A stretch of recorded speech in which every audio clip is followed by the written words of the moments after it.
வணக்கம். இன்றைக்கி வீடியோவில் நம்ம ராகி மாவு வச்சு புட்டு எப்படி செய்கிறதுன்னு பார்க்க போகிறோம். ராகி மாவு வச்சு கொழா புட்டு செய்ய போகிறோங்க. வாங்க எப்படி செய்கிறதுன்னு வீடியோவில் பார்க்கலாம். ஃபஸ்ட்டு இந்த புட்டு செய்கிறதுக்கு ஒரு மிக்சிங் பவுலில் 2 கப் அளவுக்கு ராகி மாவு எடுத்திருக்கேன்.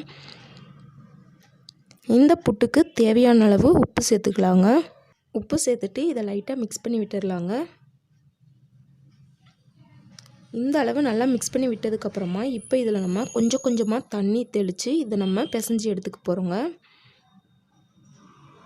தண்ணி அதிகமாக சேர்த்துடக்கூடாது, கொஞ்சம் கொஞ்சமாக தெளித்து இதை பிசைஞ்சிக்கலாம். மாவு பிசையும் போது ஏதாவது கட்டி இருந்துச்சுன்னா அதை கையை வச்சு நல்லா உதுத்து விட்டு பிசைஞ்சிக்கோங்க. சின்ன கட்டி கூட இல்லாத அளவுக்கு பிசைஞ்சிக்கலாம். மாவோட பதம் பார்த்திங்கன்னா இந்த மாதிரி மாவை எடுத்து பிடிச்சிங்கன்னா கொழுக்கட்டை மாதிரி பிடிக்க வரணும், உதுத்தா உதிரணுங்க. இதுதான் புட்டு மாவோட பதம். இந்த அளவு பிசைஞ்சு இதை எடுத்து வச்சுக்கலாம். ரொம்ப ட்ரையாகவும் இருக்கக்கூடாது, ரொம்ப தண்ணியாகவும் இருக்கக்கூடாதுங்க. இப்போ இதை நம்ம குழாயில் சேர்த்துக்கலாம். ஃபஸ்ட்டு அதுக்கு கொஞ்சமாக தேங்காய் துருவலை உள்ளே சேர்த்துக்கிறேன். அதுக்கப்புறமா இதில் நம்ம ரெடி பண்ணி வச்சுருக்க மாவை சேர்த்துக்கலாங்க.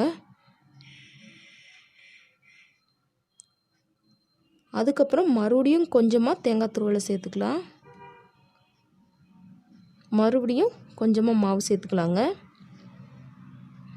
மறுபடியும் மேலே கொஞ்சமாக தேங்காய் துருவலை சேர்த்துக்கலாம். சேர்த்துட்டு இதை மூடி வச்சிடலாங்க. மூடி இதை வேக வச்சிடலாம்.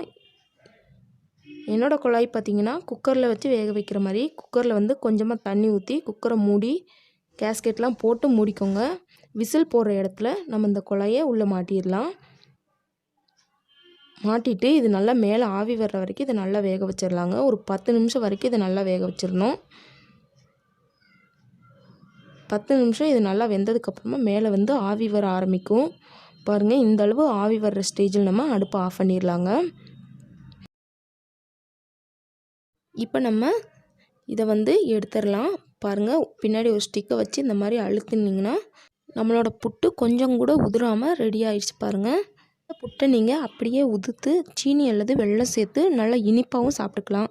அப்படி உங்களுக்கு பிடிக்காதுன்னு நினச்சிங்கன்னா கொண்டக்கடலைலாம் வேக வச்சு இதோட நல்லா ஒரு குழம்பு மாதிரி செஞ்சு காரமாகவும் சாப்பிட்டுக்கலாங்க. ரொம்ப ரொம்ப டேஸ்டியாக இருக்கும். கண்டிப்பாக இதே மாதிரியான புட்டு உங்கள் வீட்லேயும் ட்ரை பண்ணி பார்த்துட்டு எப்படி வந்துச்சுன்னு கமெண்ட் பண்ணுங்கள். இந்த வீடியோ உங்களுக்கு பிடிச்சிருந்தால் லைக் பண்ணுங்கள், ஷேர் பண்ணுங்கள். மறக்காமல் சமையல் செய்வது எப்படி நம்மளோட சேனலை சப்ஸ்கிரைப் பண்ணிக்கோங்க. தேங்க்ஸ் ஃபார் வாட்சிங்.